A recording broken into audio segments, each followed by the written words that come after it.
All right, hey everybody, welcome back to my channel. I appreciate you coming on. Look what we got here, a Valeton GP-5 in the box. And one thing that I've learned is that most of the people, all the damn videos that I've seen on this, they're all the same thing. They're pushing buttons and rolling dials and playing their guitar, and I'm not gonna do basically hardly any of that shit. What I am gonna do is I'm gonna talk about the down and dirty review of this thing that you wish you could get from all these people who have one and aren't actually using it. To do that, we're gonna need some more equipment. I'm gonna need a cell phone to do some stuff with. I'm gonna need a little power pack here to power the whole thing. I'm gonna need some headphones, and I'm gonna need a guitar and a couple of cables. So I've got all that stuff together. Let's get started with the real review you're looking for the Valeton GP-5. Here we go. Okay, here we are. Let's get going with the Valeton GP-5. Again, the goal of this video is to tell you what the other videos who do reviews on this unit are not really telling you. Some of them do, but it's scattered all over the place. So I'm going to try and put a few critical points in this. This is not a real deep dive how-to video. I've only had this unit a few days. And let's start right there. How do you get one of these things? Well, at the moment, the only reputable places that I know of that you can get this at the point I'm making this video is either Thomann in Germany or wherever they are, Andertons in England, UK, or directly from Valeton. I ordered this from Valeton. I just went online. It was $79.95, the same as the other places, you know, equivalent, and free shipping, and paid with PayPal, no credit card, nothing needed, and bada bing, bada boom, this showed up. Fast shipping too. Let's talk about the actual unit. Look, a single mono input, a single stereo TRS, stereo output, 9-volt power, 100 milliamps, which is good for these little portable power supplies, power board supplies, 100 milliamps. You can also power it with USB. You have one foot switch. Obviously, there is nowhere to put a 9-volt battery in this. You can only power it from here, and it has to be powered. 1 foot switch, 2 knobs. The volume knob, everything feels high quality about it. It feels sturdy. I mean, it really does. Metal casing, yeah, there's some plastic pieces on here, but the rubber feet, everything just feels actually really, really top notch. The resistance on the volume knob, it just feels exactly right. The little detents on the parameter knob, everything just feels really, really good about this little pedal here. Okay. So to get going with this, I've got a little bedroom set up right here, and let's do that. Like I said, we got this power supply. I've got a little ounce curve speaker here that we're just going to go directly into the output with a stereo jack, tip ring sleeve. Like I said, you can run headphones. Got some headphones here. It's kind of a bedroom jam setup right here. So you can plug headphones or whatever, but for the purpose of the video, I'm going to run through this speaker. I'm not feeding the signal directly, because I'm not trying to show you what this thing sounds like. It sounds great. There, that's all you need to know. And finally, we need to plug in our guitar. And last but not least, we need a phone, because here's the first thing you need to know really about this pedal. You can change patches in different ways with the foot switch. You can control the output volume of the entire pedal itself. And you can access about 5 quote-unquote global parameters. What you cannot do, and you didn't hear me say, you can't edit patches. So if you're running a tube screamer on here and you want to get into the tube screamer patch and change something, you cannot do it from the pedal. That's it. It's over. Game over. If that makes you mad or whatever, then don't get the pedal, because you have to have a device, either a smartphone or a tablet, with the app installed on it. So I'm going to pop over here and get we're going to get the Valeton app going right here. Here we go. So far, so good. It's not on. It can't find anything. I have already connected and set this up because I've learned a few things. We're going to talk about a few things in this video that you want to know. So let's go ahead and get this thing connected. Actually, even before we get it connected, let's do this. Let's just power everything on in our little sequence here. Powers up. I'm at 23 twin clean. Now, I don't hear anything, and I know this speaker is turned up. If I turn this all the way up, I hear nothing. Now, granted, it could be partly to the patch, but I mean, there's no hiss, there's no nothing happening at this level of setup. If I'm using a $400 set of headphones, yeah, I'm sure I'm probably going to maybe hear something. But this is important because at this level right here, just bedroom jamming setup, quiet, quiet, quiet. You may even ask yourself, is this thing ever even on? Let's get our trusty Nocaster here and find out. Yes, it is on, in fact. And it doesn't actually sound too bad right there. Let's see what other setting I've got here. I'm not a lead guitar player. I'm not going to try and do anything on the guitar really to impress anybody. I'm only going to show you a couple of things in relation to this pedal. And the first thing is, it sounds so good right out of the box. Not every patch, but some of these patches sound so good, you're just going to start playing. You're going to forget what the hell you were even doing before you started playing guitar, because they just sound great. This is Twin Clean. Here's my favorite I found so far. 21, Eddie Solo. Don't worry about my playing, listen to the tone. That's coming from this little bitty speaker right here. I mean, it actually sounds pretty damn good. And when you plug headphones in, you're gonna be blown away. So the first thing to know about this, or the next thing to know about this, you're going to end up forgetting what the hell you're doing, and I'm going to not let myself do that on this video. But hey, man, it sounds great right out of the box. Like I said, it's sturdy. Here's our simple bedroom jamming setup. Let's now talk about connecting this thing. Again, these are the practical aspects of having this pedal that a lot of other videos aren't going to cover. And I'll break some of these out into shorts for sure. Okay, so I'm here on my app. Let's see, make sure you can see what I'm seeing here. I'm going to click this little link. I've already set this up once. If you don't, the first time it's a little different, but it's very simple setup. Searching for the device. Okay. Why isn't it finding the device? The reason is because Bluetooth hasn't been activated. Every time you power this down, it turns off the Bluetooth and you have to reactivate the Bluetooth to access the pedal. But you'll notice I could play the pedal. No Bluetooth required. But if I want to do anything on the pedal, Bluetooth required. Okay, so the way you get this thing hooked up, it's super easy. It sets up like that. I'm telling you, all you do is push and hold the parameter knob. Here we go. Push and hold the parameter knob. The little icon changes, makes this little broadcast icon on the Bluetooth. I'm going to hit search again. There it is. I tap it. I connect it. Come on, my taps aren't working, my fingers aren't working. And here we are, we're connected. Now, watch the number. I'm gonna just go up and down from my phone, okay? So, and it's instant. I'm talking, there's like no lag in this thing. It is amazing. I know that I've read the specs on this say that there's about I think around a 4.75 millisecond delay in this, compared to the Tonex, which is like 1.3 milliseconds. So the Tonex is like instant, but I'm telling you, I mean, I'm no pro, but I can't tell that there's any lag at all from my playing, processing through all this stuff. So, and the controlling it is, like I said, is practically instantaneous. Okay, let's just look briefly here at the app because it's relevant. The bottom row down here has some grayed out icons that would be better if they were a little brighter. Here, maybe I turn my phone brightness up. That'll help a little bit. So there's a little row of icons down here. Drums, which we're going to come back to. Global, and the settings on the global tab here are the exact same settings that you can access with the parameter knob here. Now, I don't know why, but that's what the parameter knob does, is it takes you to this page of settings on the device. I don't know why, that's just what it does. Finally, you have a Manage tab over here, which Return to Home, which you could tap that one, don't understand that. Help and Feedback probably goes to a website. Documentation Guide goes to a website.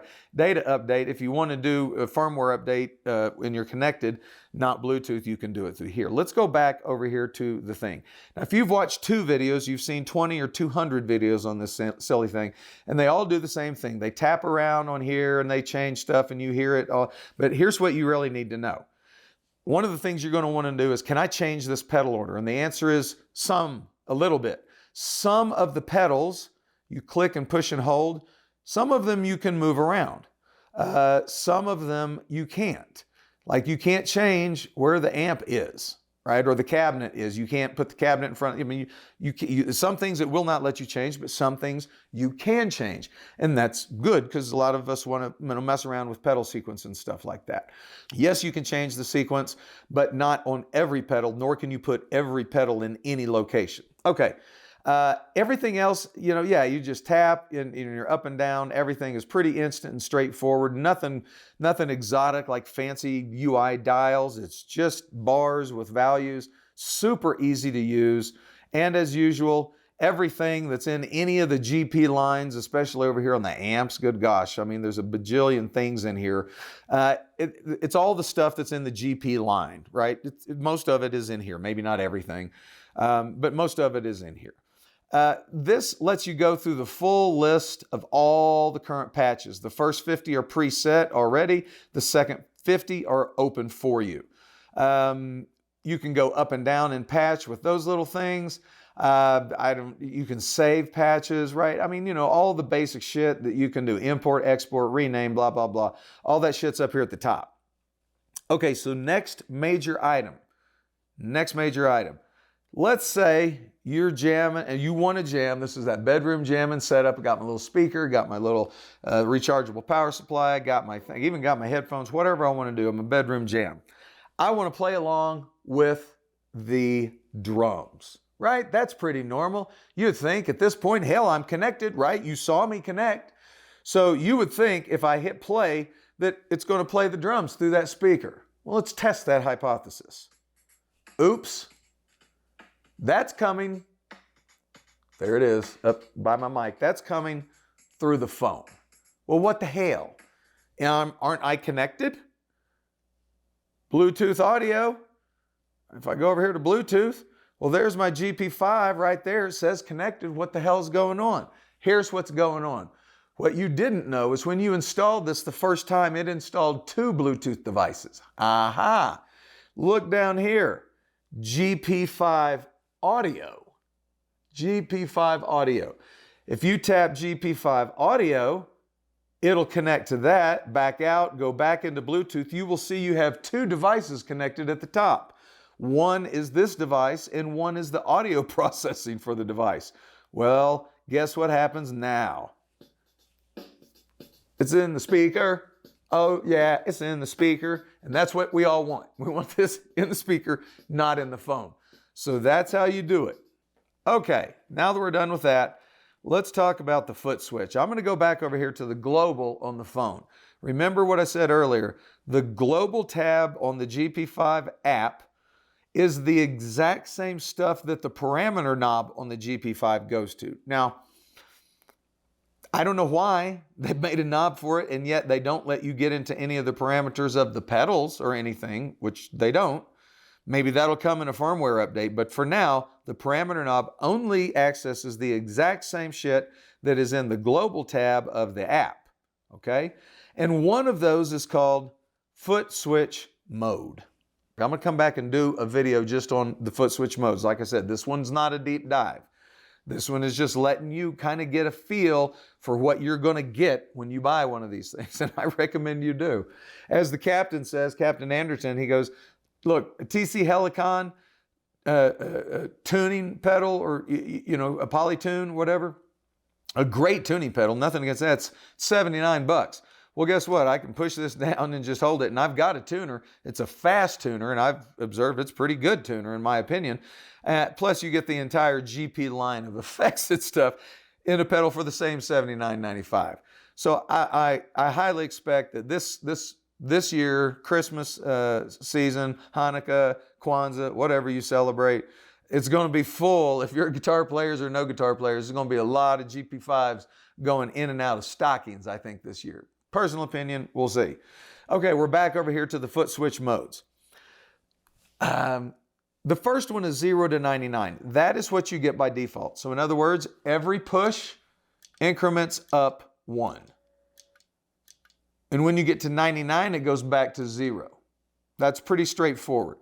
You might say, well, how do I go back down if I go past it? Well, the parameter knob goes up or down. The parameter knob goes up or down. So that's one way you can get back to what you want. But how do you only got one foot switch, so it can't be both up and down when the press holds tuner and the press is up. So what other foot switch options are there? The next one is 0 to 9. What that basically means, and if I put it in 0 to 9 mode, I'm on patch bank 20 and I'm on patch 21.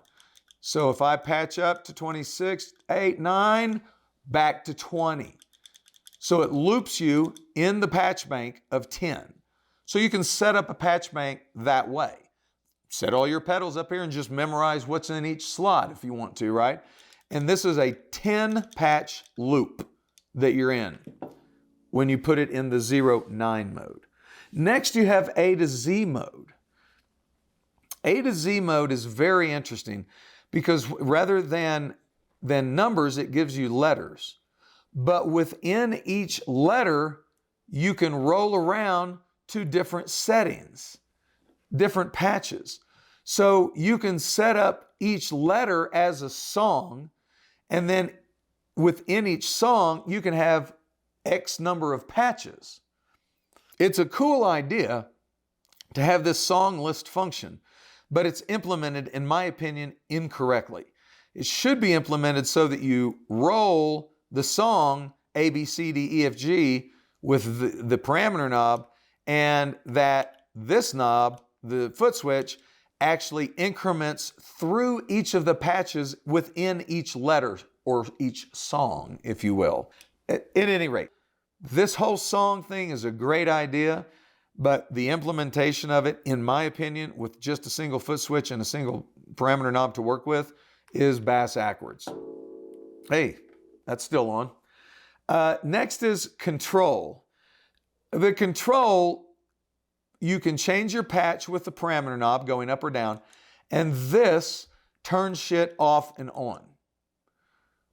So whatever is set up using the phone in that parameter to be controlled by the foot switch, and that's easy to do, I'm not going to get into it, you can turn it off or on right here. Green and red tells you what you've got, and you change your patch here. Okay, some of them have something set up, maybe some of them don't. That's control mode. The last mode is tuner. In tuner mode, again, I can change my patch with my control knob up here. The foot switch is now basically set up as a complete analog bypass to a tuner. So it cuts your signal and instantly gives you the tuner. No holding required. No holding required. So this works now in tuner mode and then drops you back into the foot switch, into your patch, but now you can't increment your patch with this foot switch. If you just do a press hold, it goes right back to tuner again, so that's not what you want. Okay, so as you can see, some of these modes are super, super helpful. I suspect that most people are going to want to use, generally speaking, 0 to 9 or song list mode. When they get song list mode working better, or maybe it works, maybe you like the way it works. I think those are going to be pretty popular. Control, I kind of question the utility of in a live situation, really. And tuner, I kind of question the utility of in a live situation. It's nice to have that instant cut. That is nice. But this brings up the question of, well, hell, what if I just get me one of those Bluetooth 4 switches or double switches, Bluetooth switches? Wouldn't that work? Wouldn't that help me out? Well, sure. And I've actually got one on order because I'm going to test all this and find out for damn sure whether it actually works or not. But yeah, my first inclination is that that's a great idea, and I've thought the same way. But then you got to start thinking about, well, I've got multiple devices now that I'm connecting, right? Well, maybe you don't really want a GP-5. You might want the one up from this. I don't know, what is it, the GP-100 or something? I have a GP-200. I have the big boy and the little one. So there's juniors and all kinds of stuff in the line. You may seriously want to consider not getting this unit, but getting one of the units that already has multiple foot switches on it. If you already have one of those Bluetooth controller switches, hey, then maybe you're good to go and you want to go ahead and get this. So I just wanted to point that out. It's got one foot switch. You need to kind of think about your philosophy that you're going to be operating this thing with, you know, how you want to use it. I used to have a Zoom. I still got all my Zoom units. The last major one I used was a G1X4, and I had that one almost permanently set into the 0 to 9 loop mode, or the patch bank loop mode. So whatever patch bank, 20s, 30s, 40s, whatever you were in, pushing the button would just increment up and loop around. And I had memorized all 10 of my slots. And when I got to thinking about it, I really didn't need more than 10 slots for my gig, right? I didn't want to try and match every cover song to every tone, which one could certainly do if you're in patch bank mode. Just every patch is a song. That's another way I've set these up before. So for myself, I'm going to probably be using this mostly in 0 to 9 or that patch bank loop mode. If I can ever get song list figured out, I'll probably switch to that. But yeah, at this point, that's about all I have to share today. Thanks for tuning in. I really appreciate you checking my channel out. Like I say, you can see, I don't do a lot of videos, so you're safe subscribing if you want. You're not going to get just pounded with shit all the time that you don't have any, well, I mean, I may do something you don't have any interest in, but you're definitely not going to get pounded with videos all the time, because I got a life, I got a job. I only do videos when I run into situations like this, where it's a great piece of equipment, but the manuals don't cover some of the important points clearly enough, and the people aren't really using this thing enough to make videos about it. So that's what I do on my videos on my channel. I hope it's been helpful. You guys have a great day.